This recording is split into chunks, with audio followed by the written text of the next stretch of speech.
Welcome, listeners. Step inside, lock your doors, and settle into the quiet. There's a specific kind of vulnerability we accept when we cross the threshold into someone else's home. We assume that the walls will protect us. We assume that the locks will hold. And when we are trusted to protect the most precious things in those homes, the children, we convince ourselves that the idyllic, manicured lawns of the suburbs are a shield against the darker things in this world. But houses are blind spots. Hallways harbor shadows. And sometimes, the most terrifying threats are trying to break in. Sometimes, they are already waiting inside. Fight. We have 3 harrowing accounts of nights where the fragile illusion of safety was completely shattered. 3 stories of babysitters who realized, far too late, that they were not alone. Our first descent into the dark comes from a narrator who is 29 years old today. But the memories of a crisp, early fall evening from 14 years ago remain permanently etched into his psyche. He was 15 years old. Mike. This was meant to be his very first legitimate babysitting gig. Not just watching a toddler relative for an hour, but a genuine, paid responsibility. The clients were family friends, Mark and Diane. These were the kind of people his parents knew well, existing in that suburban social circle where safety is simply assumed by default. They lived in an immaculate, spacious house nestled deep within a quiet, affluent neighborhood. Looking back, the sheer normalcy of the environment is what made the psychological impact so devastating. It was a house that radiated security. It felt just like the home our narrator had grown up in night. His parents dropped him off in the driveway around 6:30 in the evening. Mark and Diane were already dressed for a formal night out. Mark, exhibiting the firm, authoritative demeanor of a businessman, shook the 15-year-old's hand as if concluding a corporate merger. Diane was practically buzzing with gratitude, repeatedly calling him a lifesaver. They quickly ran through the standard operational procedures of child care. The menu, the bedtime routine, the absolute necessity of keeping 5-year-old Charlie's bedroom door slightly ajar. Charlie, they explained, was prone to nocturnal anxieties. The dark hallway frightened him, and he might need an escort to the bathroom in the middle of the night. Mike. Then, Mark shifted the focus to the home's security. He gestured toward the front door, dismissing it entirely.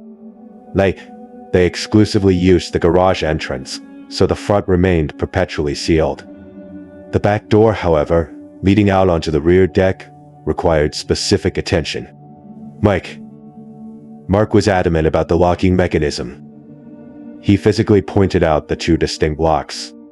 There was the heavy, reinforced deadbolt at the top, and the standard push but unlock on the doorknob directly beneath it. Mark looked the teenager in the eye and stressed the importance of engaging both mechanisms. Our narrator nodded casually, suppressing a teenage eye roll. He assumed it was common sense. A lock is a lock, right? By 7 o'clock, the taillights of Mark and Diane's car faded down the street, leaving the teenager alone with the 5-year-old. Immediately, Charlie proposed a game of hide-and-seek. Our narrator, armed with a sudden sense of responsibility and intimidated by the sprawling layout of the unfamiliar house, quickly vetoed the idea. The last thing he needed was a lost or injured child squeezed into some obscure cabinet. They compromised. They sat at the coffee table for a simple card-matching game, transitioning smoothly into a low-stakes, cartoonish video game in the family room. As the clock neared 7:45, the babysitter executed the ultimate child care cheat code, macaroni and cheese with a side of chicken nuggets. He even allowed Charlie to eat his dinner bathed in the glow of the television screen, a blatant violation of normal household rules, but a strategic move for a first-time sitter looking to secure an easy shift. Following dinner, the bedtime routine commenced. They ventured up the stairs to the second floor.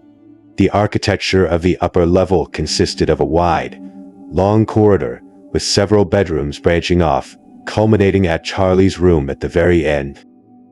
Charlie's sanctuary was typical for a 5-year-old. There was a modest closet with sliding wooden panels, harboring tiny clothes and plastic storage bins on the upper shelves. In the corner of the room, positioned near a heavy wooden dresser, sat a tall, cylindrical laundry hamper equipped with a solid lid. A small nightlight rested on the dresser, casting a weak, amber glow across the carpet. The teenager tucked the boy under the covers, read a brief, obligatory bedtime story, and prepared to exit. Just as he reached the threshold, Charlie's small voice asked him to wait in the hallway for a moment. Our narrator obliged, standing dutifully outside the cracked door. He listened to the sound of blankets rustling for about 30 seconds before the room fell entirely silent. The kid was down. Diane had previously designated the guest bedroom as the babysitter's headquarters for the evening. It was located further down the hall, much closer to the top of the staircase. It was a sterile, perfectly staged room featuring a pristine, untouched comforter and a small television set. Our narrator kicked off his shoes, stretched out on top of the immaculate bed covers, and began mindlessly flipping through cable channels. The heavy lifting of the night was seemingly over. He had successfully fed the child, put him to sleep, and secured his payment. 40 minutes drifted by. The television provided a low, comforting hum. Then a sound cut through the static. Soft, hesitant footsteps padded across the carpeted hallway. Our narrator glanced up toward the open doorway of the guest room. Standing perfectly still in the dim light was little Charlie. He was aggressively rubbing his eyes, a stuffed animal clutched fiercely against his chest. But his expression was entirely wrong. He didn't possess the groggy, confused look of a child waking from a dream. His eyes were wide. His face was a portrait of raw, unadulterated fear. "What?" the teenager asked gently. Charlie refused to cross the threshold into the room. He remained anchored in the hallway, his voice dropping to a terrified, barely audible whisper. "Chris." Our narrator motioned for the boy to come closer. Charlie shuffled forward with agonizing slowness, his body angled awkwardly so he wouldn't have to turn his back to the dark corridor behind him. When he finally reached the bed, Charlie whispered that he had heard something moving inside his closet. The teenager immediately deployed the standard, comforting logic adults use to dismiss the fears of children. He explained the concept of a house settling, how wooden floorboards contract and groan in the cool autumn air. Charlie shook his head frantically. The panic in his eyes deepened. No, the boy insisted before that night. It was a scratch. Despite the chill that ghosted down his spine, Chris remained tethered to rationality. It was a 5-year-old's hyperactive imagination. "Mike," he offered to prove it. He took the boy by the hand, and together, they marched back down the long, shadowed hallway. Chris flipped the main overhead light switch, flooding the bedroom with harsh illumination. He marched directly to the closet. The sliding wooden doors were perfectly shut. He grabbed the edge of one panel and smoothly rolled it to the side. He performed a perfunctory, theatrical sweep. He pushed a few hanging shirts aside, glanced at the storage bins, and confidently declared the space utterly devoid of monsters. He slid the wooden panel firmly shut, ensuring it was flush against the frame. The tension visibly drained from Charlie's tiny shoulders. Chris tucked the boy back into bed, offered a final reassuring smile, and retreated to the glow of the guest room television. 15 minutes passed in absolute silence. Then the rapid, frantic slap of bare feet hitting the hallway carpet. Charlie materialized in the guest room doorway, his chest heaving, his voice trembling on the edge of a sob. "Chris." The closet door moved. A flicker of genuine adolescent annoyance sparked in the teenager's chest, quickly smothered by a forced, patient sigh. "Okay. Let's go look again," he muttered, swinging his legs off the bed. They walked back down the hall. But this time, when Chris reached the doorway of the child's bedroom, his forward momentum completely died. His stomach plummeted into an icy abyss. The closet door was wide open. One of the heavy sliding panels had been shoved entirely to the opposite side of the track, exposing the dark interior. Chris stood paralyzed in the doorway. His brain frantically scrambled to rewrite history. Had he actually closed it? Yes. He distinctly remembered the solid thud of the wood hitting the frame. He looked down at the terrified 5-year-old. "White, why did you open that?" Chris demanded, his tone sharper than intended, tinged with a desperate hope that the kid was playing a prank. But Charlie's denial was absolute. The sheer terror radiating from the boy was impossible to fake. Chris stepped into the room, his heart suddenly hammering a frantic rhythm against his ribs. He grabbed the edge of the sliding door and forcefully pulled it shut. The heavy, weighted glide of the panel confirmed his worst fear. This door was physically incapable of drifting open on a draft. It required deliberate human force.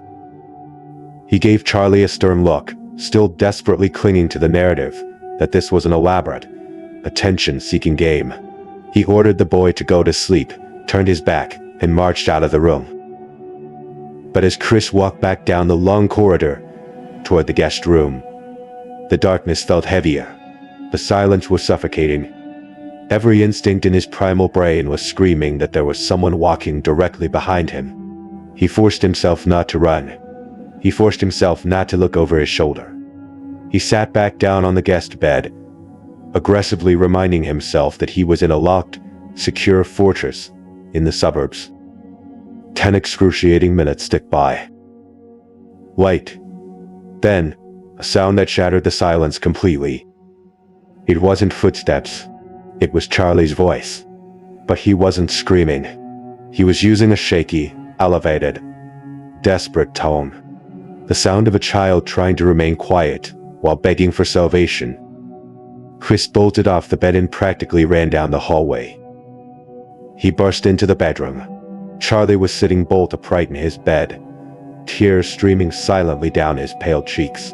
Chris's eyes immediately locked onto the closet. The door was closed. A wave of confusing relief washed over him, but it evaporated the second he looked back at the boy. "Hey buddy, what happened?" Chris asked, his voice trembling. Charlie didn't speak a single word. He slowly, deliberately lifted his small, shaking arm and pointed a single finger directly toward the corner of the room. Chris followed the trajectory of the boy's trembling hand. In the corner sat the tall, cylindrical laundry hamper. And crushed into the impossibly narrow shadow between the back of that hamper and the drywall was a fully grown human being.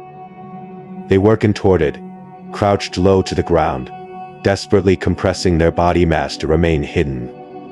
Time seemed to fracture into agonizing, slow-motion fragments. Chris's brain struggled to process the horrific geometry of the scene. First, he registered the curve of a shoulder wrapped in dark fabric. Light. Then, the rubber sole of a shoe planted on the carpet. And finally, the face. The intruder's face was partially obscured by the woven material of the hamper, but the eyes were visible. And those eyes were locked dead onto the 15-year-old babysitter. For 2 agonizing seconds, no one breathed. The intruder remained frozen, adopting the terrifying logic of a predator. If I don't move, they won't see me. Chris didn't scream. He didn't ask a question. Pure, unfiltered adrenaline hijacked his nervous system. He lunged across the mattress, grabbed the 5-year-old by the torso with both arms, and violently ripped him out of the bed. He hoisted the child into his arms as if the boy were weightless. Never once breaking eye contact with the terrifying figure crouching in the shadows, Chris aggressively backed out of the room. The second they crossed the threshold, Chris turned and sprinted. He flew down the hallway, threw himself and the child into the guest bedroom, slammed the heavy wooden door shut, and violently twisted the lock. He collapsed onto the floor, clutching the terrified child against his chest, frantically digging his cell phone out of his pocket. His hands shook so violently, he could barely dial the 3 digits.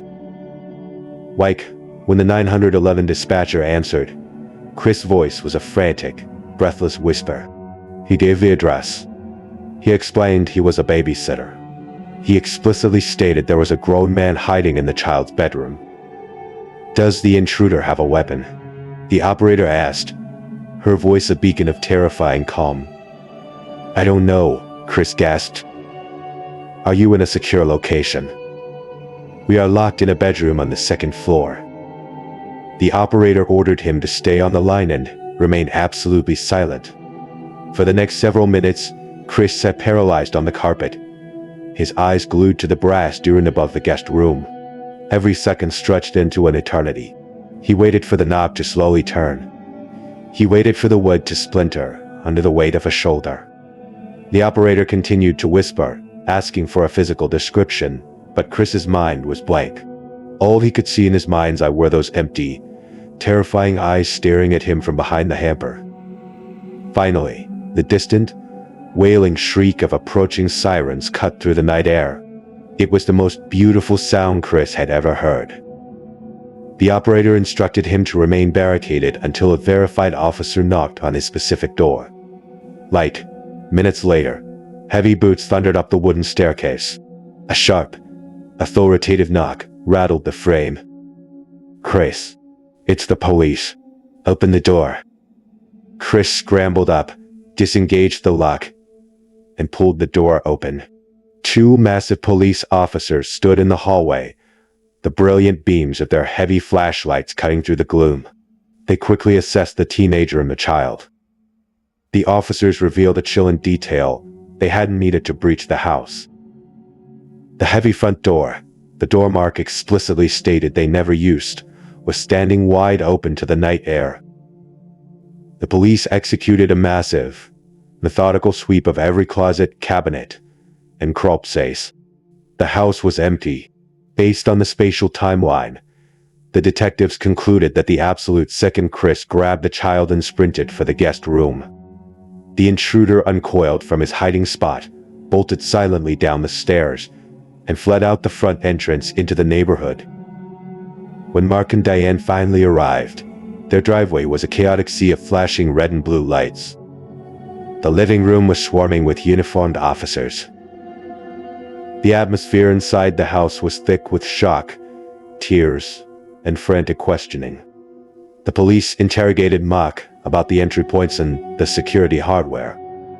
Instantly, Mark marched toward the back door, the one leading to the deck.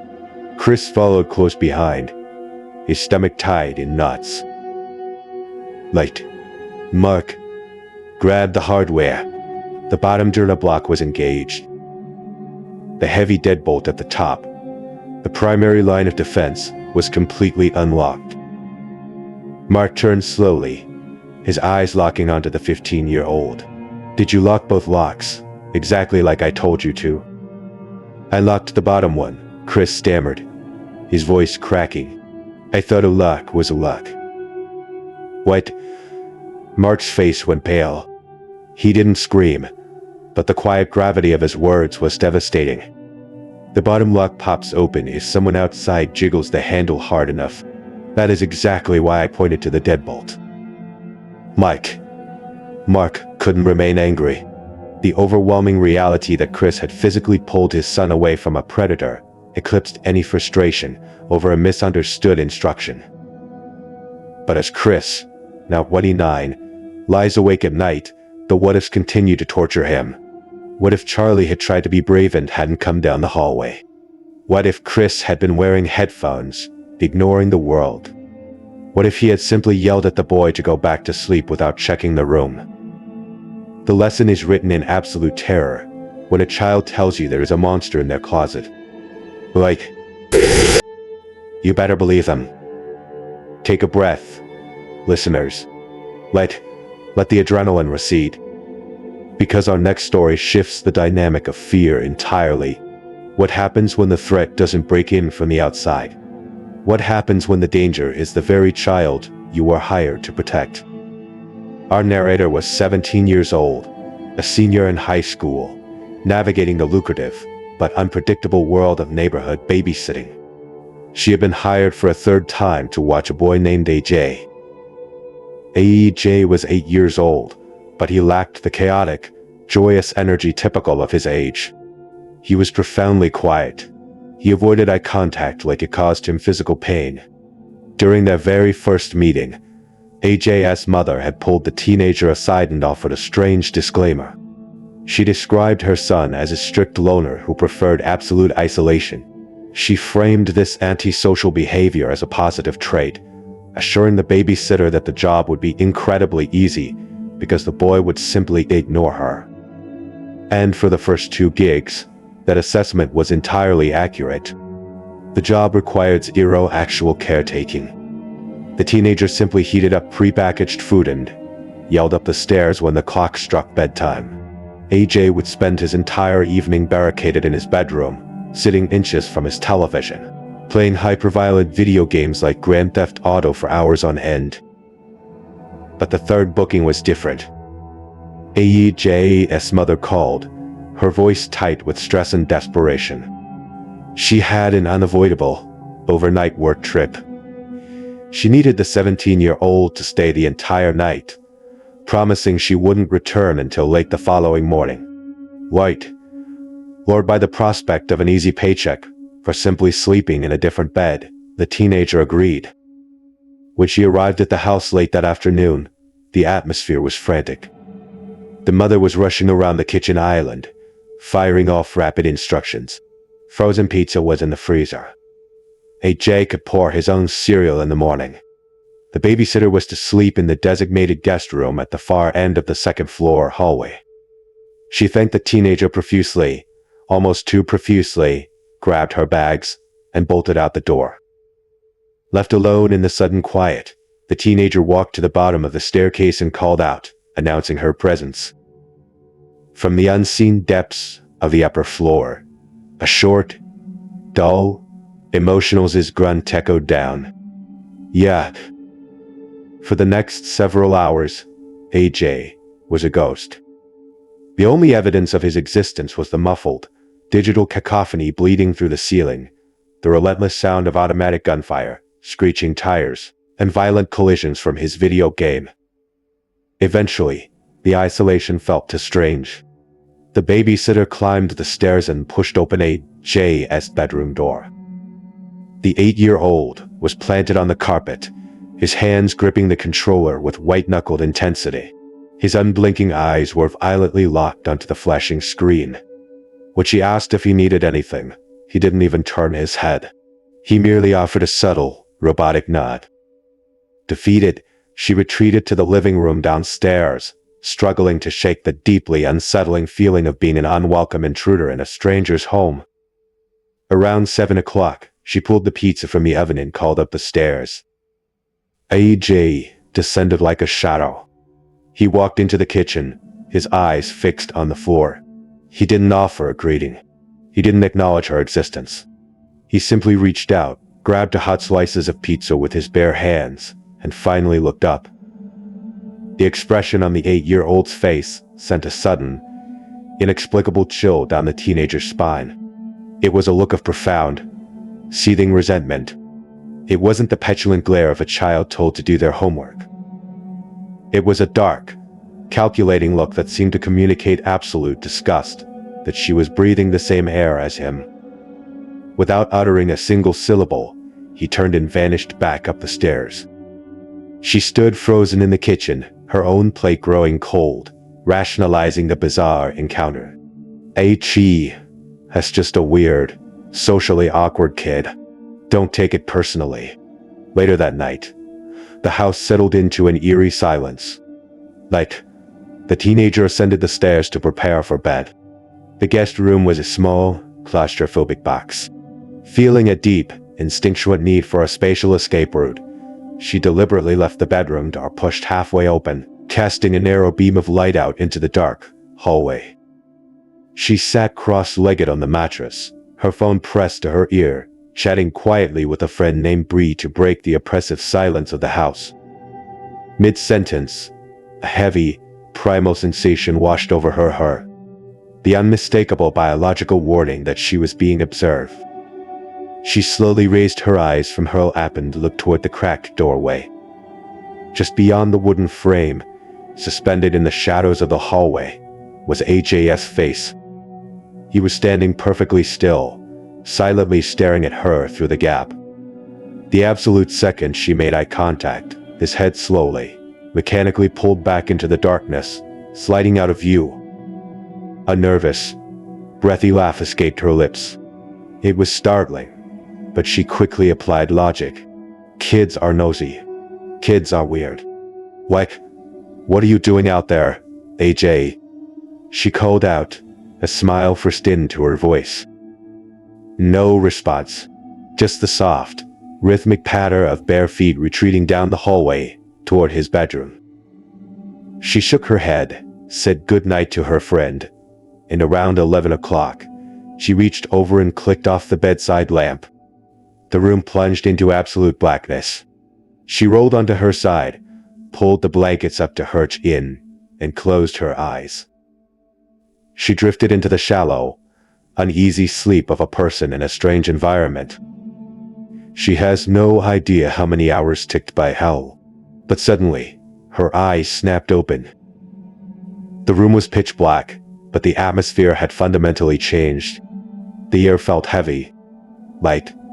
The deep, instinctual alarm bells in her nervous system were screaming that she was no longer alone. She blinked, her eyes struggling to adjust to the dark. Standing dead center at the foot of her bed was a towering, black silhouette. Her brain short-circuited. For 3 agonizing seconds, she simply stared at the void, trying to convince herself it was a coat rack, or a shadow cast by the window. But the shadow was breathing. Terrified scream ripped its way out of her throat. She scrambled violently backward against the headboard, her hand frantically slapping the nightstand until her fingers found the lamp switch. Click. The room flooded with light. Standing at the foot of her bed was 8-year-old AJ. He wasn't moving. He wasn't crying.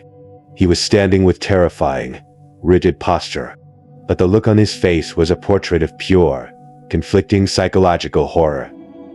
He looked deeply annoyed that the light had been turned on, yet beneath the annoyance was a chilling shadow of regret, the look of someone fully aware of the horrific finality of what they are about to do. Both of his arms were pulled rigidly behind his back. What are you doing in here? She demanded, her voice shaking violently. AJ didn't blink. He just stared. Show me what is behind your back. Might. AJ slowly shook his head side to side to side to side. Nope. He never broke eye contact. The sheer, calculated defiance from an 8-year-old in the dead of night was infinitely more terrifying than a tantrum. Adrenaline overrode her paralysis. She threw the blankets aside, swung her legs out of bed, and marched aggressively toward the foot of the mattress, intent on physically marching him back to his room. She reached out and firmly grabbed his small shoulder, forcefully twisting his torso to the side to expose his hidden hands. The breath vanished from her lungs. Clutched tightly in the child's small fist was the heavy, black handle of a massive kitchen knife. Its long, silver blade gleamed under the lamplight.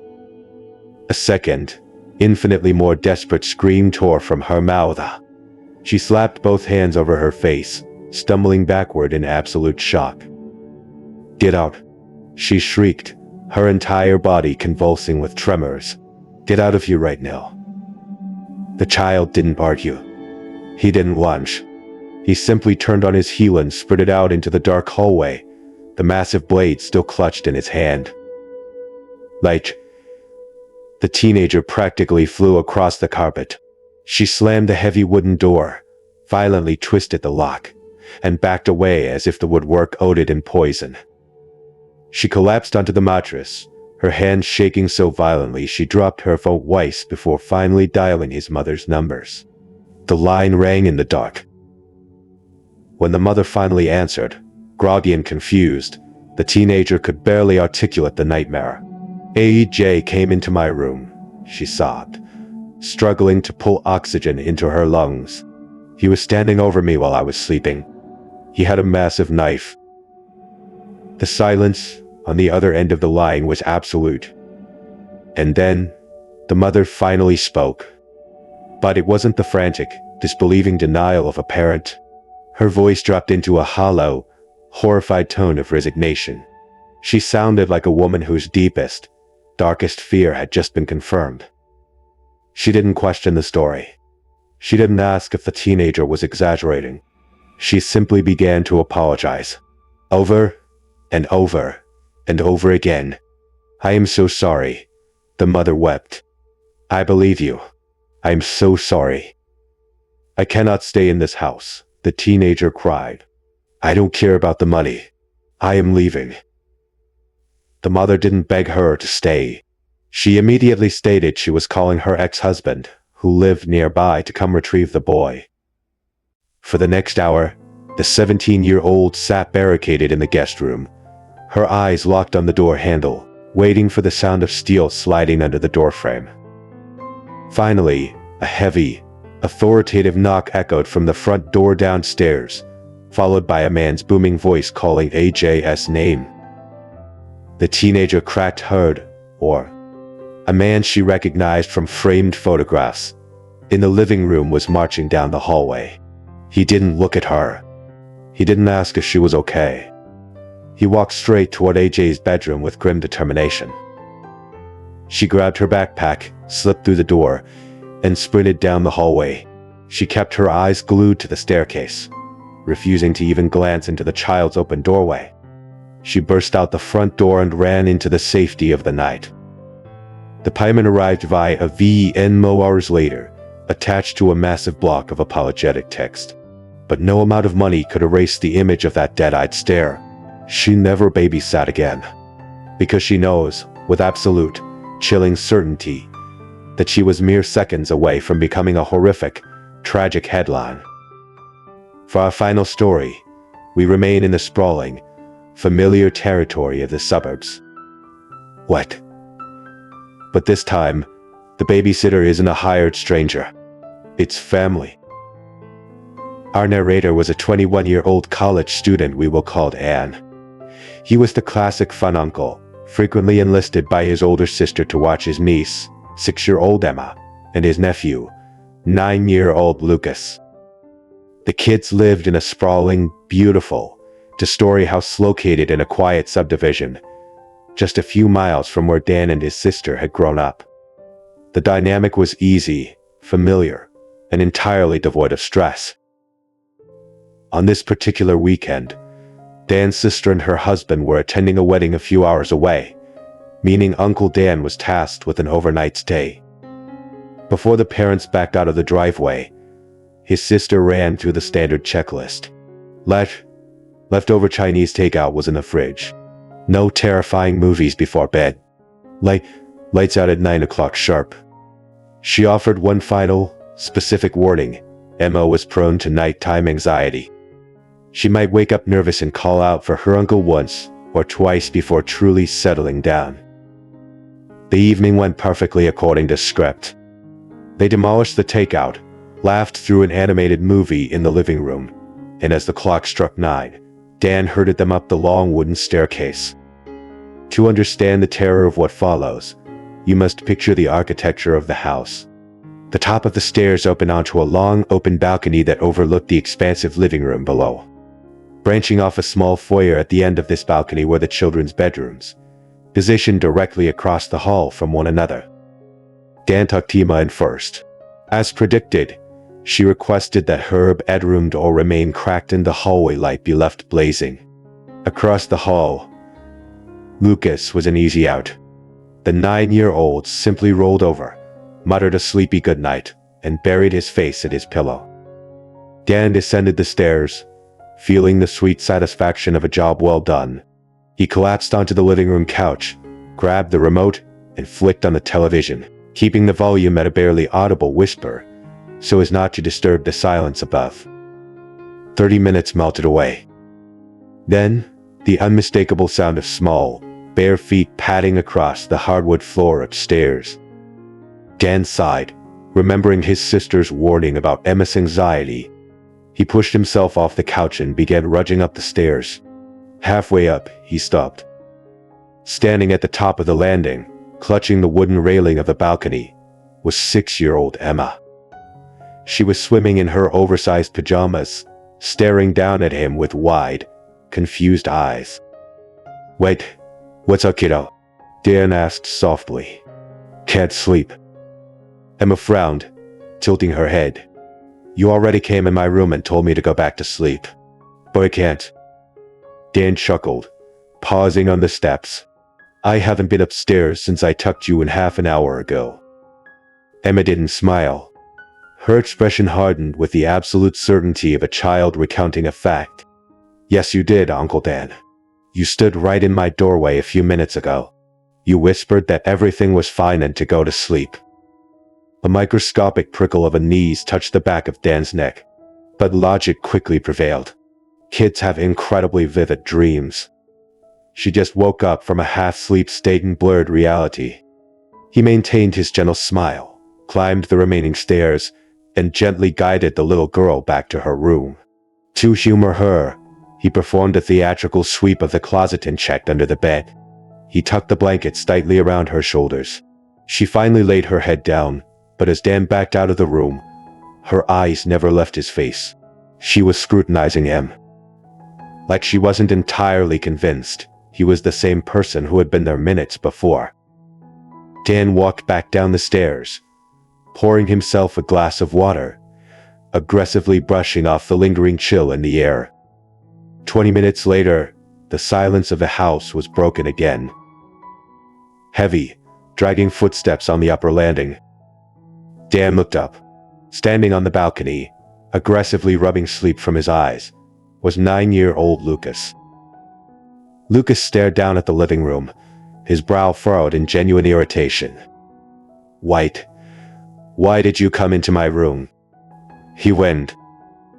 The glass of water in Dan's hand suddenly felt freezing cold. "I didn't, buddy," Dan replied, his voice losing its playful edge. Lucas shook his head. "Yes, you did. He stood right next to my dresser.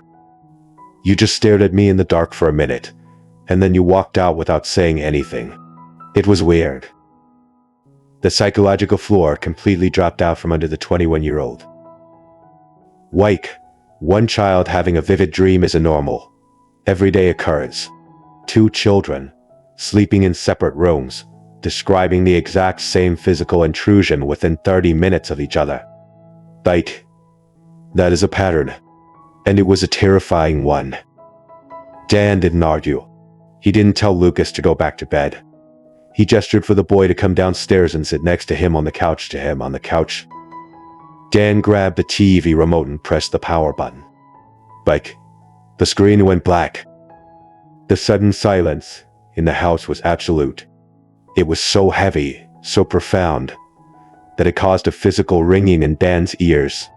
He sat perfectly still, his eyes darting toward the vaulted ceiling, desperately listening to the acoustics of the sprawling house. Lucas, sensing the sudden, terrifying shift in his uncle's demeanor, began to panic. "Uncle Dan, what's wrong?" he whispered, his voice trembling. Dan raised a single finger to his lips. And then, they both heard it. From the second floor, directly above their heads. Thump, thump, light, rapid footsteps. But it wasn't the heavy, lumbering gait of an adult. It was the frantic, terrified sprinting of a child. Suddenly, Emma's tiny form exploded into view on the balcony overhead. She was running for her life. She tore across the landing, practically throwing herself down the wooden staircase, screaming at the top of her lungs. "Uncle Dan! Uncle Dan! Uncle Dan!" She hit the living room floor and collided with Dan's legs, weeping with a chaotic, unhinged terror. "Emma, what is it?" White, Dan demanded, his own heart threatening to hammer its way out of his ribcage. Emma buried her face in his shirt, her small body convulsing with sobs. "There is someone upstairs. Someone came into my room again. He said goodnight. Like, but it didn't sound like you." Every single alarm bell in Dan's biological survival system began shrieking simultaneously. This wasn't a nightmare. This wasn't a shadow playing tricks on a wall. There was a living, breathing intruder inside this house, and they were actively stalking the children. Dan forced his voice to remain steady. He looked at Lucas, whose eyes were wide with rising panic. "Listen to me," Dan ordered, his tone brokering no argument. "You and Emma stay exactly right here on this couch. Do not move a step before that May. I am going upstairs to check." He turned on his heel and marched straight into the kitchen. He opened the heavy wooden block on the counter, wrapped his fingers around the handle of an 8-inch chef's knife, and pulled it free. Holding the blade tight against his thigh to conceal it from the children, he walked back into the living room. He approached the bottom of the staircase. He took a deep breath and began the climb. As he reached the top landing, he tried to project an aura of calm for the terrified kids watching from below. He even performed an exaggerated, goofy marching step as he crossed the balcony, attempting a desperate smile to diffuse their panic. It failed completely. The kids just stared at him, paralyzed. Dan crossed the open balcony and stepped into the small, shadowed foyer that connected the children's bedrooms. He crept toward Emma's open doorway. The hallway light spilled into the room, illuminating the empty bed. Dan peered around the doorframe. The room appeared empty. Hoping against hope that the house was clear, he let out a soft, questioning whisper, hoping not to carry his voice down to the living room. "Hello." What happened next will haunt Dan until the day he dies. He didn't expect a response, but from the deepest, darkest corner of the bedroom, a voice spoke back. It was a man's voice. But it was entirely wrong. The pitch was bizarrely high, strained, and sing-song, carrying a grotesque, theatrical cadence that sent absolute ice water through Dan's veins. It sounded like the voice of a man whose mind was completely shattered. "Aren't they just so special?" The voice cooed in the dark. As Dan's eyes adjusted to the shadows in the corner, a massive silhouette detached itself from the wall next to Emma's empty bed. It was a man, but his proportions were terrifying. He towered over the furniture, standing at an imposing 6 feet, 4 inches tall. He was a hulking, physical giant, standing dead still in the dark of a 6-year-old's bedroom. The knife in Dan's hand suddenly felt like a useless toy.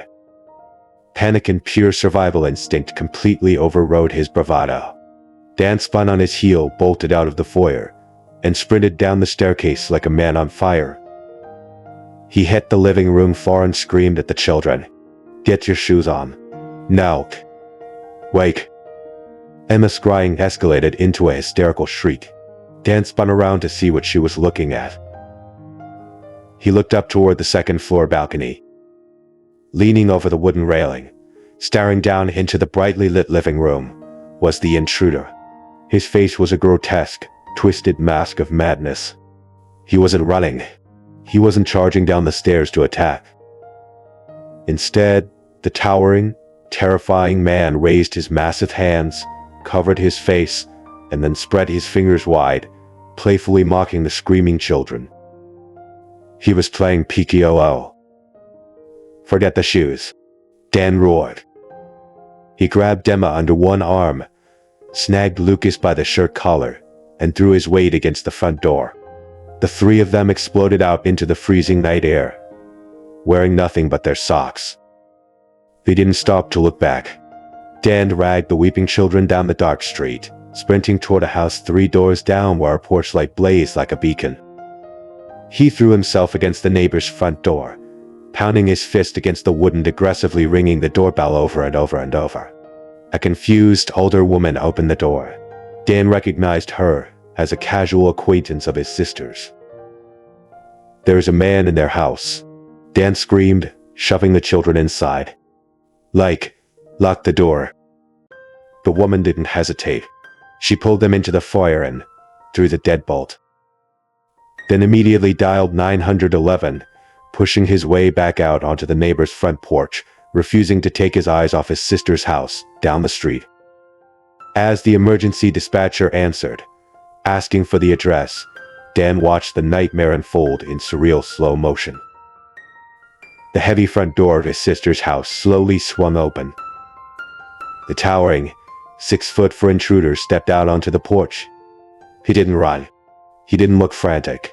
He simply shoved his hands deep into his pockets and began a casual, leisurely stroll down the concrete walkway, turning onto the sidewalk and walking away into the dark.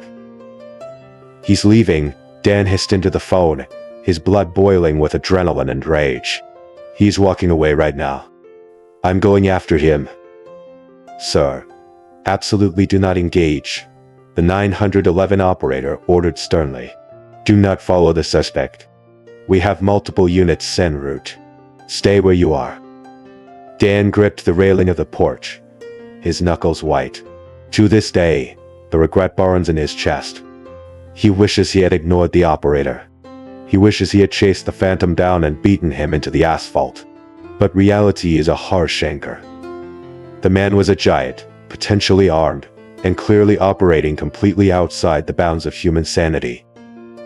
Dan stood frozen on the neighbor's stoop, feeding street names and directions to the dispatcher, until the tall, grotesque figure finally turned down an intersecting street and vanished into the shadows. It felt like an eternity before the flashing lights finally saturated the neighborhood. By the time the heavily armed officers breached and cleared the sister's house, the ghost was long gone. Bite. The trail was dead.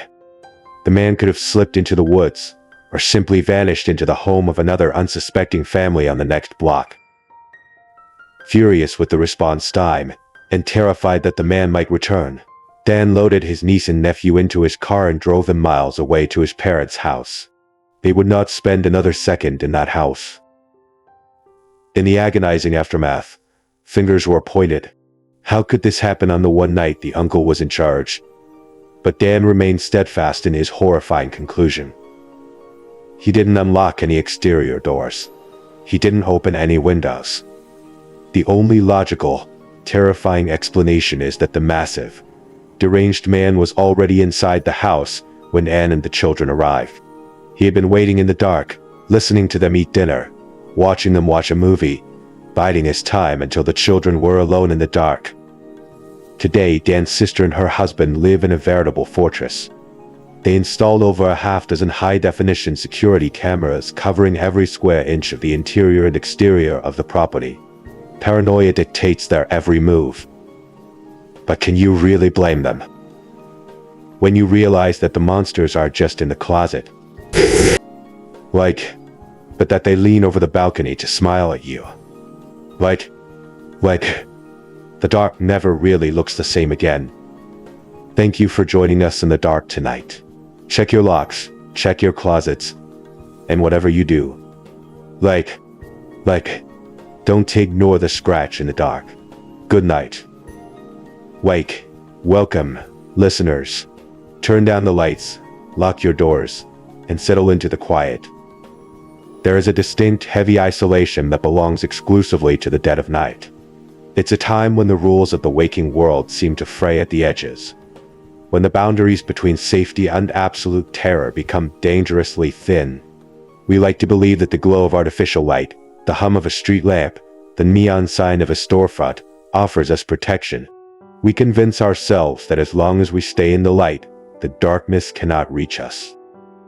But tonight's stories prove that the light doesn't repel the nightmares. Sometimes, it merely illuminates them.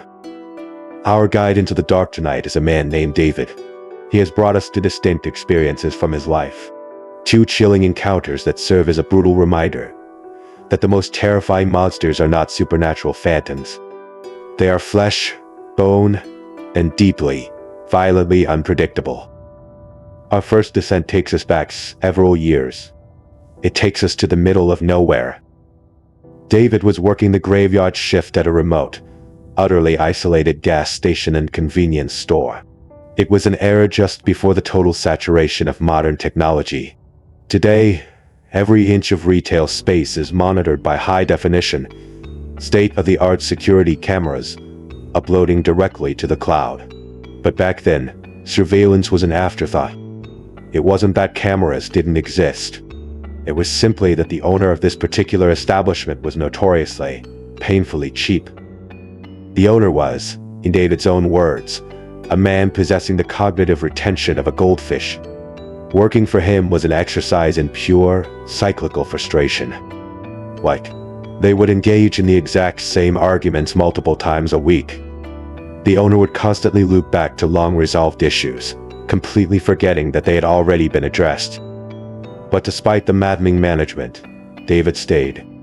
He stayed because the job itself was laughably, almost numbingly easy. The shift ran from 11 at night until 7 in the morning. For 8 agonizingly slow hours, David was the sole custodian of this glowing island in a sea of rural darkness. Traffic was practically non-existent. Most nights, his only company was the crushing weight of his own boredom. It was a weeknight. The exact hour has been swallowed by the specific amnesia that retail workers develop when the ungodly hours of the morning blend into one massive, endless lump of misery. David was assuming his usual position, leaning heavily against the laminate counter, a glossy magazine spread open in his hands, desperately trying to anchor his mind to the colorful pages so he wouldn't slip into unconsciousness. Light. The store was dead silent. If you have ever spent time in a sterile, commercial space late at night, you know the sound. The faint, high-pitched, electric buzz of aging fluorescent lights. For hours, it was the only auditory stimulation in the room. David's brain had completely tuned it out, turning the hum into a layer of invisible white noise. Which is why the sudden, sharp chime of the front door opening hit his nervous system like a physical shock. David's head snapped up. A man was walking through the double-glass doors. He was tall, somewhere in his 30s, an African-American man possessing an imposing, above-average, athletic build. David's initial, split-second assessment was that this guy looked like a former professional athlete. But then, David's eyes adjusted before that night. His brain tried to process the visual information being fed to it, and the cognitive gears ground to a horrifying, screeching halt. The man was covered in blood. And this was not a minor injury. It wasn't a bloody nose or a scraped knuckle. It was a cartoonish, incomprehensible volume of blood. It saturated his clothing. A massive, horrific splatter painted the entire front of his chest. Thick, dark crimson streaks were smeared violently across his face and his muscular arms. For a fraction of a second, David's mind desperately searched for a rational explanation. It's paint. It has to be repaint.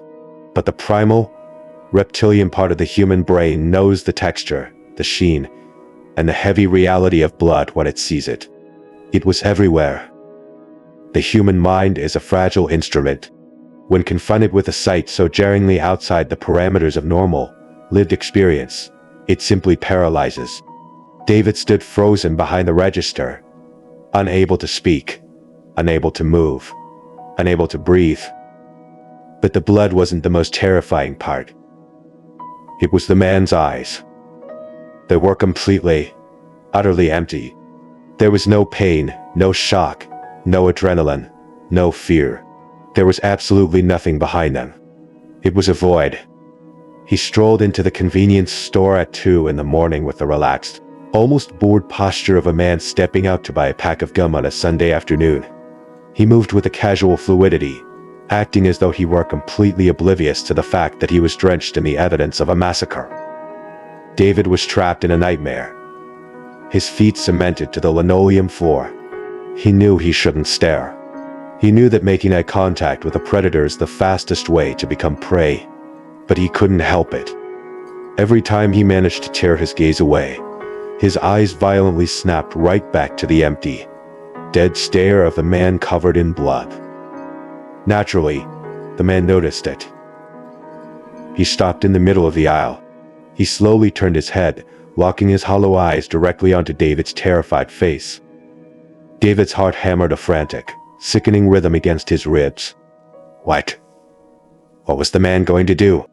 Yell, attack, flee. Instead, the corners of the man's mouth slowly curled upward into a chilling, empty smile. Don't worry, the man said, his voice terrifyingly calm, smooth as glass. It's not my blood. The words hung in the sterile, buzzing air of the convenience store. But they were intended to be reassuring, but they had the exact opposite effect. It was a confirmation of David's absolute worst fear. It's not my blood. The emergency alarms in David's mind began to shriek. He is a murderer. He just butchered someone. I am standing in a room with a killer, and I am going to be next.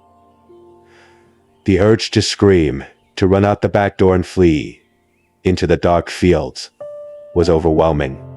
But survival instinct is a strange and powerful force. It overrode David's panic and forced him into a state of robotic compliance. David forced his stiff neck to nod, imitating the casual acknowledgement of a passing comment about the weather. He violently jerked his eyes downward, burying his face back into his magazine, pretending to read words that were nothing but a blurry, meaningless swirl of ink. Through his peripheral vision, David tracked the monster. The man leisurely strolled through the narrow aisles, browsing the snacks and drinks as if the world were perfectly normal. He grabbed a handful of random items and began walking toward the checkout counter. A bizarre thought flashed through David's panicked mind. Just steal it. Please. Just walk out the door. If the man had simply shoplifted the items and vanished, David would have gladly let him go. But he didn't. The man stepped right up to the register, bridging the agonizingly short physical distance between them. David's hands shook as he reached out to scan the items. The barcode scanner beeped, a sharp, piercing noise in the quiet store. David kept his eyes firmly glued to the counter, hyper-focused on the packaging, terrified that if he looked up, he would be pulled back into those empty, dead eyes. The metallic smell of copper hung heavy in the air between them. The transaction felt like an eternity. Finally, the man pulled a wad of cash from his pocket, paid, and without uttering another single syllable, turned and walked away. The glass door slid open. The chime rang out. The man stepped into the dark parking lot, and the doors clicked shut behind him. David collapsed against the counter, exhaling a ragged, shaking breath. He waited, his ears straining against the silence. Somewhere out in the blackness of the parking lot, the heavy rumble of a car engine roared to life. Tires crunched against the asphalt as the vehicle pulled away. The second the sound began to fade, David snatched the heavy plastic receiver of the landline phone and furiously dialed 91111. The dispatcher answered, and David's words spilled out in a frantic, panicked torrent. He described the man. He described the immense, cartoonish volume of blood. He described the casual, psychopathic smile. He told the dispatcher he had no idea what crime had just been committed in the dark, but he was absolutely certain that someone, somewhere, had just been subjected to extreme violence. The dispatcher, maintaining a professional calm, began asking clarifying questions. "Sir, can you tell me the make and model of the vehicle? Which direction did he turn out of the lot?" David was mid-sentence, his mouth open to respond, when the sound echoed through the store again. Chime. David's heart dropped into his stomach. Great, he thought. Another customer. The absolute last thing I need right now. He raised his eyes toward the entrance. It wasn't another customer. It was him. But the man covered in blood was standing in the doorway. He hadn't left. And this time, the calm, relaxed demeanor was entirely gone. The empty eyes had been replaced by a burning, unhinged fury. David realized his fatal mistake. The store was essentially a massive glass fishbowl. The man hadn't driven away. He had pulled his car to the edge of the lot, sat in the dark, and watched David through the illuminated front windows. He had seen David immediately lunge for the telephone. David slammed the receiver down onto the cradle, but the damage was done. The man knew exactly who he was talking to. Like, the stranger stormed across the linoleum, his heavy boots pounding a terrifying rhythm. He reached the counter, slamming his blood-soaked hands onto the laminate surface, and screamed, demanding to know if David had just called the police. No, I swear. David lied, his voice cracking with pure terror. The man wasn't buying it. Not for a single second. The situation violently escalated. The man began spitting curses, roaring at David to mind his own business, screaming that he knew David was a liar. David threw his hands up in the universal gesture of surrender. He backed away from the register, offering no resistance, desperately trying to de-escalate the explosive rage radiating from the killer. He remained silent, praying the man would just yell his piece and leave. But there is no reasoning with madness. The man's voice reached a deafening crescendo. And then, David saw the physical shift, the tensing of the muscles, the dropping of the shoulders. David recognized it just a fraction of a second too late. The man didn't try to climb over the counter. He didn't try to walk around it. Using his massive, athletic frame, he lodged himself entirely over the barrier, flying through the air like a predatory animal. Before David could even raise his arms to defend himself, the sheer mass of the man slammed into his chest. They crashed backward, violently hitting the floor behind the register. In a span of 2 seconds, the encounter went from a verbal assault to a fight for absolute survival. The man was straddling David's chest, his massive, blood-slicked hands violently wrapping around David's throat. The pressure was instantaneous and crushing. The air supply was cut off. David was fighting for his life. Prior to this night, he had never been in a physical altercation. He had never thrown a punch in anger. But as the darkness began to creep into the edges of his vision, the primal will to live exploded within him. He knew with absolute certainty that this man was actively trying to murder him on the floor of the convenience store. David thrashed with everything he had. He kicked his legs wildly, his boots slamming against the cabinetry. He scratched at the man's face, tearing at his skin. He bit down, thrashing his head side to side to side to side. As they rolled violently across the dirty linoleum, the horror compounded. Like the thick, wet blood that saturated the man's clothing was smearing everywhere. It soaked into David's shirt. It painted David's face. He was being suffocated while drowning in the warm blood of an unknown victim. His strength was fading. The crushing grip on his windpipe was unyielding. Desperation bred a final, chaotic idea. Gathering the very last ounce of air in his lungs, David screamed through the choking grip. I have a gun. I have a gun and I will blow your head off. It was a complete and total bluff. David didn't own a weapon.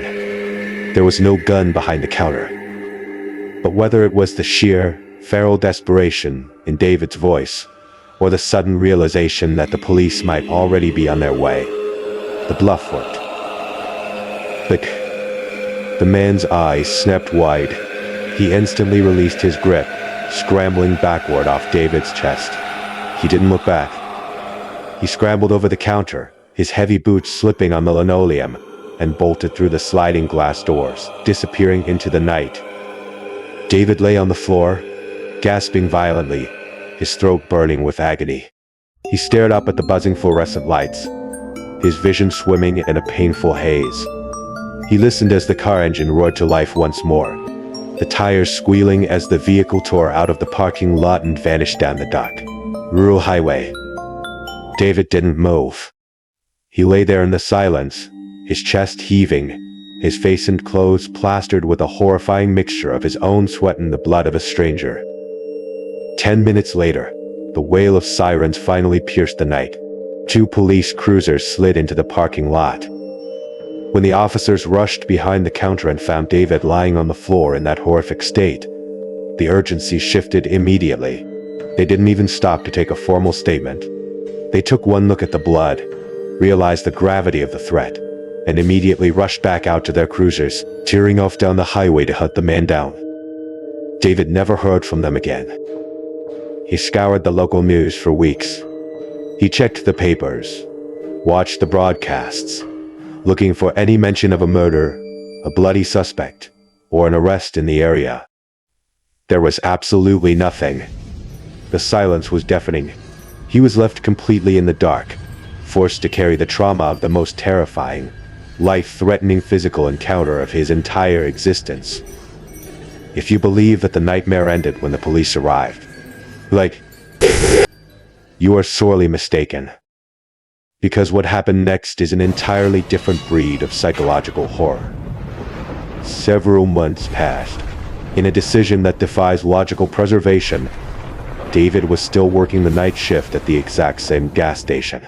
He needed the paycheck, and human beings possess a remarkable ability to rationalize trauma. He had convinced himself that the blood-soaked man was a glitch in the matrix, a freak occurrence, a violent anomaly that had a statistical 0% chance of ever repeating itself. He was wrong. It was another late night. The circumstances were a mirror image of the first incident. David was utterly alone in the glowing fishbowl of the store, leaning against the counter, dying of a boredom that felt uniquely oppressive. David looked up, his heart immediately skipping a beat. But the man walking through the doors was not the athletic, blood-soaked killer. It was an entirely different stranger. But this man immediately set off every alarm bell in David's newly traumatized nervous system. The first anomaly was the man's attire. He was wearing a suit. And this wasn't a cheap, off-the-rack garment. It was an immaculate, expensive, perfectly tailored dark gray suit that screamed wealth and authority. He had absolutely no business being anywhere near a rundown rural gas station past midnight dressed like that. David's brain desperately tried to write a narrative. HES coming back from a late wedding. HES, a wealthy businessman lost on his way home from a corporate gala.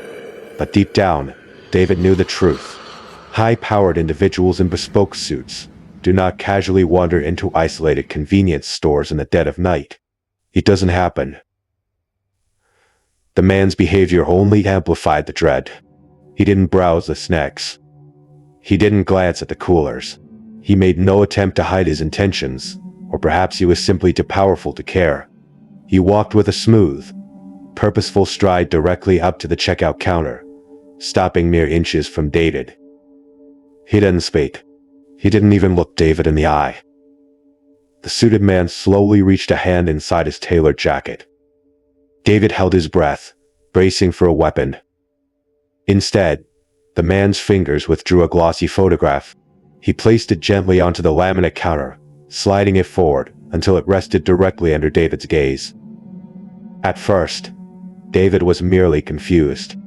But when his eyes focused on the image, the blood turned to ice water in his veins. He couldn't believe what he was seeing. It was a photograph of the man. The tall, athletic killer who had walked into the store drenched in blood. The man who had tackled David to the floor and tried to crush his windpipe. The picture was slightly grainy, perhaps taken from a distance or a low-quality camera, but the facial features were undeniable. It was unmistakably the same person. A cold sweat broke out across David's forehead. He tried desperately to mask his shock, to keep his facial expression entirely neutral, but he knew he was failing. He kept his eyes glued to the photograph, terrified to look up, because he could physically feel the heavy, oppressive weight of the suited man's gaze bearing down on him.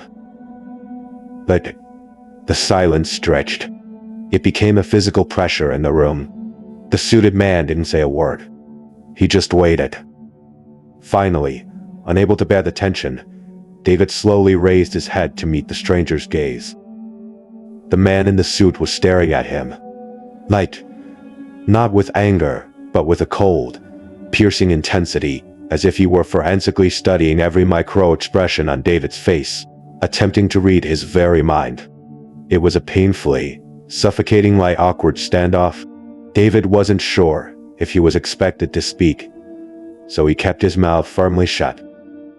After an uncomfortably long, agonizing pause, the suited man finally broke the silence. His voice was a shock. It was incredibly gruff, deep and textured, like gravel grinding against stone. The voice of a man who had smoked a full pack of cigarettes every day of his life. "Have you ever seen this man before?" he asked, his tone flat and devoid of emotion. David didn't hesitate. Survival instinct kicked in with blinding speed. "No," David said instantly. "I haven't." He couldn't fully articulate why he lied in that moment, but every fiber of his being, his absolute deepest gut instinct, was screaming at him, "Deny. Deny. Deny." He knew with terrifying certainty that whoever this suited man was, and whatever illicit, violent underworld he belonged to, David wanted absolutely zero part in it. Acknowledging the photo meant acknowledging involvement. The suited man did not respond. He didn't blink. He just maintained that cold, calculating, impenetrable stare. It was profoundly unnerving. The silence returned, more agonizing than before. With every passing second, the invisible ticking clock in David's head pounded louder, and his confidence in his own lie began to rapidly dissolve. Still, David refused to break. He held his ground, desperately projecting the aura of a clueless, bored gas station attendant. It was an implicit, psychological standoff. Two men, standing in a brightly lit room in the middle of the night, communicating entirely through silence. Finally, the suited man yielded it. He broke eye contact, reached down with a slow, deliberate motion, and picked the photograph up off the counter, slipping it seamlessly back into his tailored jacket. He turned his back. David let out a massive, silent sigh of relief. His chest deflated. "It's over," he thought. He bought it. HES leaving. David watched the man walk with that same smooth, purposeful stride down the aisle toward the glass doors. But right before his hand touched the handle, the suited man stopped dead in his tracks. He didn't turn his body, but he slowly turned his head back over his shoulder, locking eyes with David one final, terrifying time. The gruff voice echoed through the empty store. "I know you're lying." Before David's paralyzed brain could even formulate a response, the man pushed the door open, the chime rang out, and he vanished into the dark. The psychological aftermath of that encounter devastated David. The fragile illusion of safety he had built over the past few months was completely shattered. Standing alone in the brightly lit store no longer felt boring. It felt like standing naked in the crotchets of a sniper rifle. His mind spun in endless, terrifying circles. Who was that guy? How did he know about the first incident? How did he know to come to this exact gas station with that exact photograph? David wondered if the man was an undercover detective, a rogue cop investigating a homicide. But the terrifying logic of the criminal underworld dismantled that theory. If the man had been legitimate law enforcement, he would have flashed a badge. He would have identified himself to compel a witness to speak. The fact that he relied on intimidation, tailored suits, and cryptic threats could only signify one thing. He was something else entirely. He was a cleaner, a fixture, a dangerous man connected to whatever bloody business the first man had been involved in. And that realization terrified David to his very core. He didn't call the police this time. The PTSD from the first brutal attack, combined with the utter lack of follow-up from law enforcement, convinced him that involving the cops would only paint a larger target on his back. What would he even say? The man in a nice suit showed me a picture and called me a liar. For a few agonizing weeks, David lived on a knife's edge, jumping at every shadow, expecting the suited man, or the bloody killer, to walk back through those doors. But the threat didn't return to the gas station. It evolved. It started subtly. A creeping paranoia that slowly crystallized into a horrifying reality.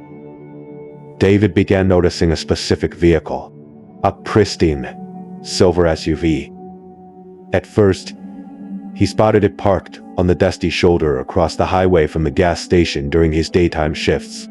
It sat there, idle, windows heavily tinted. A solitary vehicle on a desolate road isn't entirely abnormal, so David tried to brush it off. But then, the perimeter began to shrink. A few days later, David drove into town to run errands. As he was loading bags into his car in the parking lot of his local grocery store, he glanced up. Sitting 3 rows over, engine idling, was the silver SUV. White, that was a touch stranger. A chill spider walked down David's spine, but he forced himself to look away and ducked her home. And then came the final, undeniable confirmation. David looked out the window of his small, isolated rental house, and there it was, the silver SUV, parked on his quiet residential street, sitting silently in the shadows. The alarm bells didn't just ring. They deafened him. David was not a paranoid man by nature, but when a highly specific vehicle tracks your movements from your workplace, to your errands, to your most private sanctuary over the course of 2 weeks, coincidence dies. He knew exactly who was behind the tinted glass. It had to be the man in the tailored suit. The sheer terror of the situation threatened to crush him. How had the man found his address? How had he tracked him down? David lived entirely alone. He didn't own a firearm. He had no roommates to rely on, no guard dog to bark at the door. He was entirely, hopelessly exposed. In a profound display of denial, a psychological defense mechanism when faced with an insurmountable threat, David tried to convince himself that if he just ignored it, the stalker would grow bored and disappear. He told himself he would call the police the next time he saw the car. Always the next time. It was an awful, nearly fatal way to proceed. 3 weeks after the suited man had first walked into the convenience store, the creeping dread culminated in an explosion of violence. It was the dead of night. David was fast asleep in his bedroom. The silence of the house was violently ruptured by the deafening, explosive sound of glass shattering. David was jerked awake, his heart instantly redlining. But this time, unlike the night in the gas station, his reaction wasn't to freeze. It wasn't to flee. The weeks of simmering paranoia and terror ignited into pure, adrenaline-fueled rage. He chose to fight. He rolled out of bed, his hand diving under the mattress, pulling out a heavy, solid wood baseball that he kept hidden there. Barefoot and gripping the weapon with white knuckles, he charged out of his bedroom and into the dark living room, ready to swing at whatever monster had breached his home. He hit the lights, which the room was empty. Because the house was so small, it took him only a few frantic seconds to clear the kitchen and the hallway. He was entirely alone. But the living room window had been completely obliterated. Jagged shards of glass glittered across the carpet like dangerous diamonds.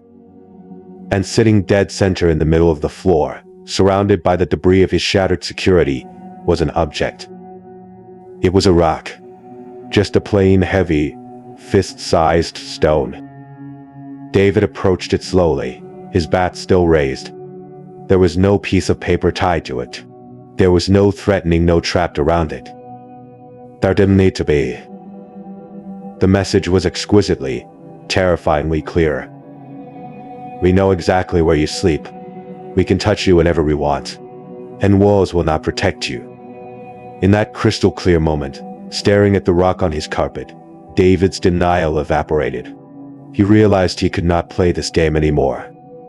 This man was actively stalking him. He was connected to an underworld of immense, casual violence, and he was trying to send a message. David didn't know what the message was, and more importantly, he knew he wanted absolutely no part of finding out. The next morning, as soon as the sun rose, David walked into the gas station and quit. He didn't give 2 weeks' notice. He walked out the door and never looked back. He immediately broke his lease and began frantically searching for a new place to live. It took him a grueling, paranoid month to secure an nondescript, anonymous apartment several towns over. During that agonizing transition period, he never saw the silver SUV again, but his mind was made up. He vanished. He found a new job, kept his head down, and slowly tried to rebuild a sense of peace. Less than a year later, unable to shake the lingering feeling of being watched, he packed his life into boxes and moved entirely out of state, putting thousands of miles between himself and the nightmare. And that was the end of it. But the psychological scars remain. As David sits in his new life, years removed from the events, he constantly dissects the trauma. While the first encounter, being strangled on the floor by a blood-soaked killer, was undeniably more life-threatening in the physical sense, it is the second encounter that truly haunts him. The sheer, calculated malice of the suited man, the meticulous stalking, the intimidation. Why would an organized, dangerous syndicate go through so much trouble to harass a minimum-wage gas station clerk, simply because he dialed 911 on a chaotic murderer? The only logical, terrifying explanation David can muster is that the suited man somehow believed David was an accomplice. That the cartel, or the syndicate, believed David was harboring the bloody man, sheltering him, or aiding his escape. He will never know for sure. The truth of that bloody night remains buried in the dark, a horrifying mystery he was lucky to walk away from. Take a deep breath. Listeners, let the tension in your shoulders drop. Because David's dance with the terrifying unknown did not end in that gas station. The darkness has a way of finding those who have already looked into it. We shift our focus to a much more recent event. This happened a mere 8 months ago. The setting is no longer a static building. It is the desolate, unforgiving expanse of the American highway system. David was driving home. He had been working a grueling, physically demanding job at a remote site located 3 long hours away from his house. The work had run severely over schedule, draining every ounce of energy from his muscles. But by the time he finally threw his tools into the back of his older, beat-up pickup truck and climbed behind the steering wheel, the clock had already ticked past 10 at night.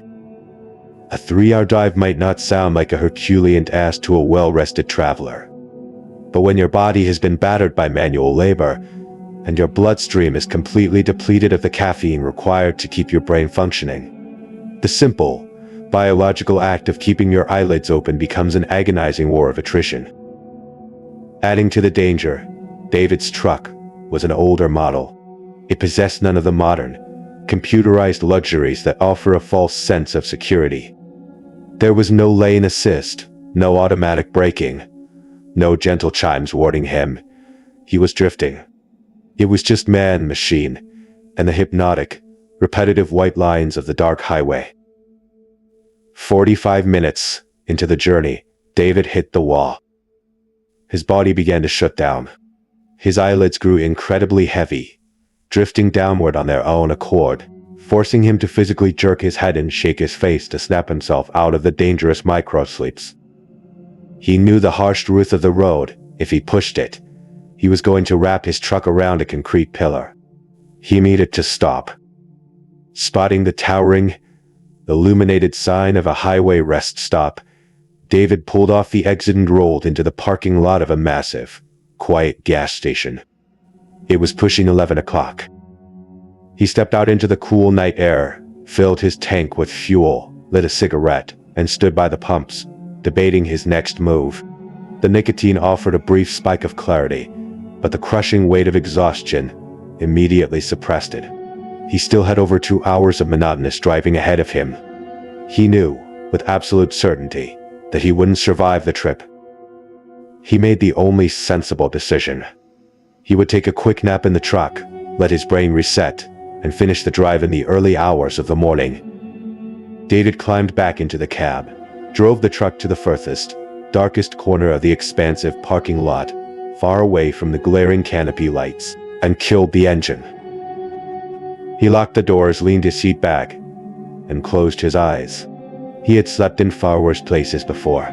It didn't seem like a dangerous vulnerability. It was just a necessary rest. He was unconscious almost instantly.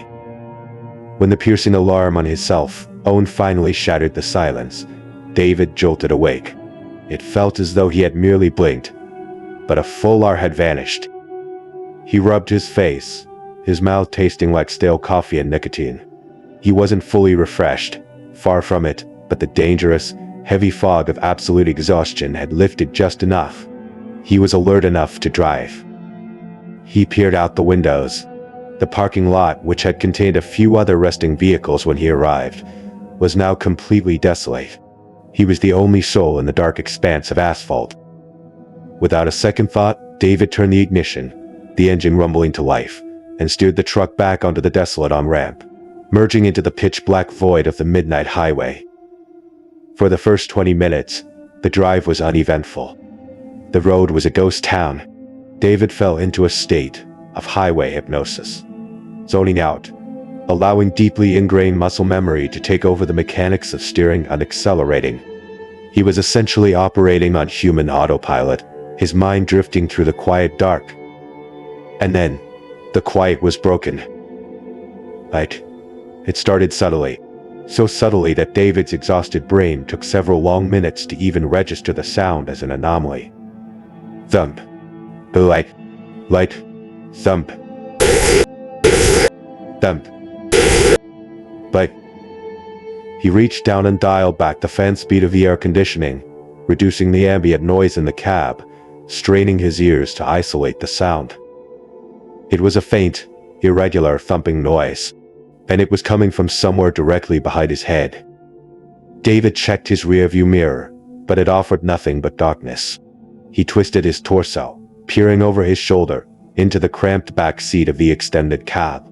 He looked for a loose tool, a rolling water bottle, anything that might be bouncing against the plastic trim. The back seat was entirely empty. Logic dictated a simple conclusion. It was just a heavy tool, or a piece of equipment, sliding around in the metal bed of the truck, bumping against the cab wall as the suspension absorbed the imperfections of the highway. Beyond idle speculation, there was nothing to be done. The noise was irritating, but it didn't warrant the danger of pulling over onto the dark, narrow shoulder of the interstate. He made a mental note to secure his gear when he finally reached his driveway, and he pressed his foot down on the accelerator. But the sound didn't fade. It continued. Thump, thump. It became incredibly grating, a persistent, rhythmic annoyance that began to deeply agitate David's already frayed nerves. Desperate for a distraction, he reached over and violently cranked the volume dial on the radio, filling the cab with loud music, attempting to drown out the thumping from the bed. But the vibration was still there. Finally, boiling over with sudden, irrational frustration, David raised his right hand and violently slammed his palm down against the hard plastic of the dashboard, cursing loudly into the empty cab. And then, what, a miracle. The moment his hand struck the dash, the thumping instantly ceased. Silence descended over the truck, save for the hum of the tires on the asphalt. For 10 glorious minutes, the ride was peaceful. David let out a breath of relief.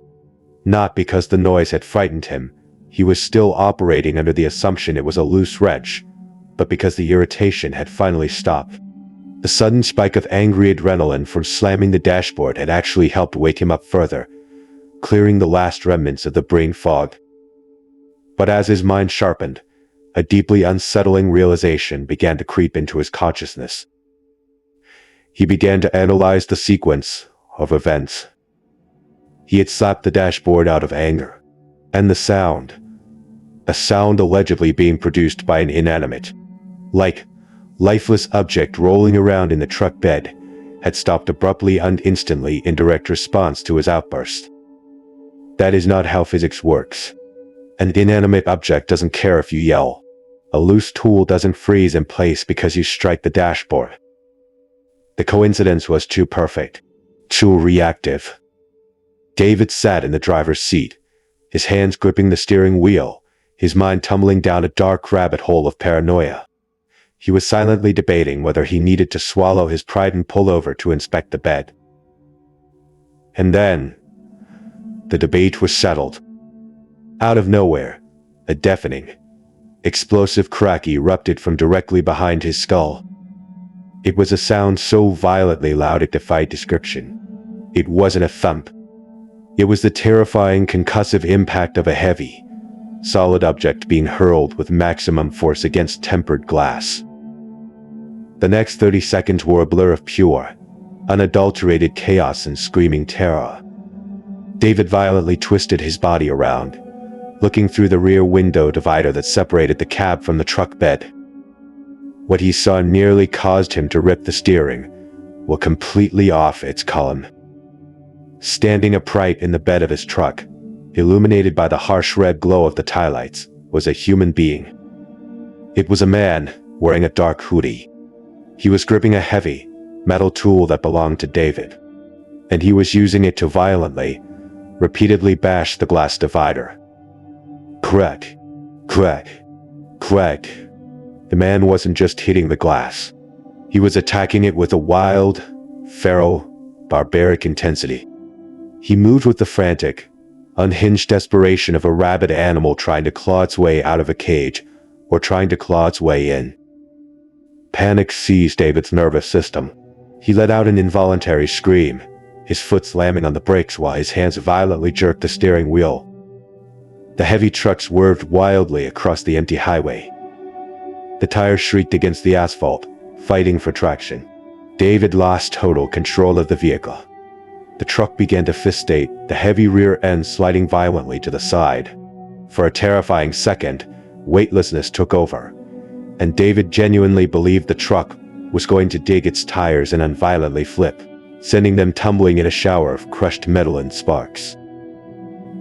But his only thought, his only consuming terror, was the absolute maniac standing just inches behind his head, swinging a piece of steel at the fragile glass barrier. Miraculously, David's frantic counter-steering caught. He wrestled the massive vehicle back under control, the brakes locking as the truck skidded to a violent, smoking halt, straddling the line between the right lane and the grassy shoulder. The world stopped spinning. Like the silence of the night rushed back in. David sat hyperventilating, completely disoriented.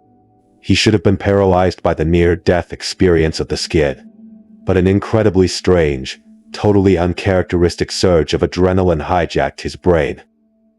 He wasn't a brave man. He didn't carry a weapon. But the sheer violation of the moment, the terrifying audacity of the attack, flipped a switch in his mind. He couldn't just sit in a cab and wait to be murdered. He had to confront the psychopath in the bed. David ripped his seatbelt off, threw the driver's side door open, and leapt out into the cool night air. He sprinted around the rear quarter panel, his fists clenched, screaming into the dark. As he rounded the tailgate, he saw the figure. The man in the hoodie was frantically scrambling over the side of the truck bed. His boots hit the pavement with a heavy thud. Without hesitation, the man turned and sprinted wildly toward the pitch-black tree line that bordered the highway. Fueled by blinding adrenaline, David gave chase. He sprinted across the asphalt, crashing into the tall, damp grass of the ditch, hunting the silhouette. But as he reached the edge of the woods, the adrenaline evaporated, replaced instantly by the crushing weight of reality. He stopped dead in his tracks. He was standing on the edge of a pitch-black forest, miles from civilization. He was entirely alone. And he was chasing a complete maniac into the dark. A maniac who might very well be armed with a knife, a gun, or the very tool he had used to smash the glass. The terrifying vulnerability of his situation crashed down on him. The bout of false confidence was gone. David spun around, sprinted back to his idling truck, threw himself into the driver's seat, slammed the door, and stomped on the gas pedal. The truck roared back onto the highway, leaving the dark woods far behind. He didn't even glance in his rearview mirror. He just wanted to put miles between himself and the monster.